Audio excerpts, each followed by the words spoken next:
देखिए, जो भी बिल माओवाद या नक्सलवाद उसके खिलाफ होगा, उस बिल को तो हम सपोर्ट ही करेंगे। लेकिन सपोर्ट करते वक्त जो भी बिल किया जाता है या बिल लाया जाता है, जो एक्ट बाद में बनती है, तो उसमें क्लैरिटी रहना बहुत इम्पोर्टेंट है।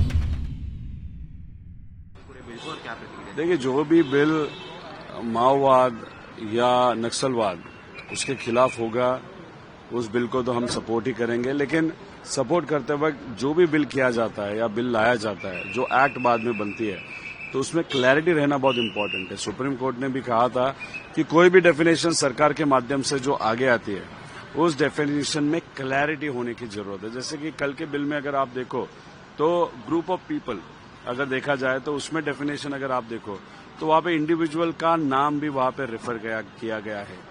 जब हमको उत्तर दिया था तो उसमें बताया तो हम इंडिविजुअल को टारगेट नहीं करेंगे, लेकिन अगर डेफिनेशन में जाओ तो वहां पे वो हो सकता है।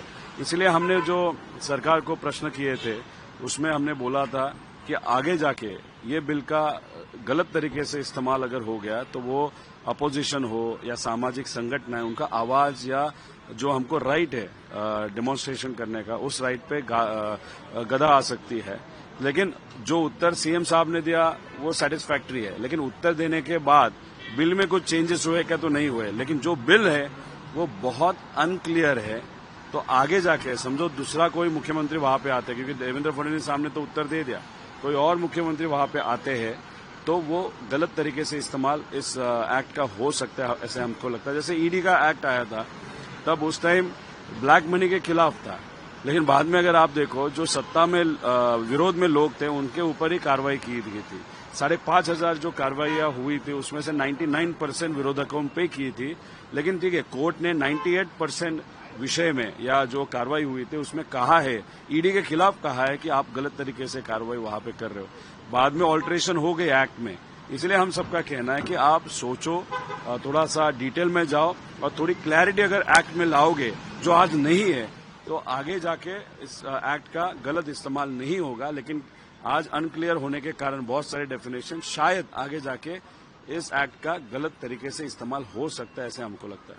सर, एक आखिरी सवाल, सीबीआई ने जो है परमवीर सिंह को क्लीन चिट दे दी है, उनके ऊपर 2 मामले दर्ज थे एक्सटॉर्शन के, और जो सत्ताधारी है अभी जो सरकार में है वो लगातार परमवीर सिंह के खिलाफ आवाज उठा रहे थे। अब उन्हें क्लीन चिट और क्लोजर रिपोर्ट के बाद क्लीन चिट दे दी गई है, कैसे देखते हैं? देखो, जब महाविकास आघाड़ी सरकार था और उसके बाद में परमवीर सिंह का इस्तेमाल बीजेपी ने करते हुए जो हमारे देशमुख साहब है, अनिल जी देशमुख साहब है, उनके ऊपर फॉल्स एलिगेशन किए थे।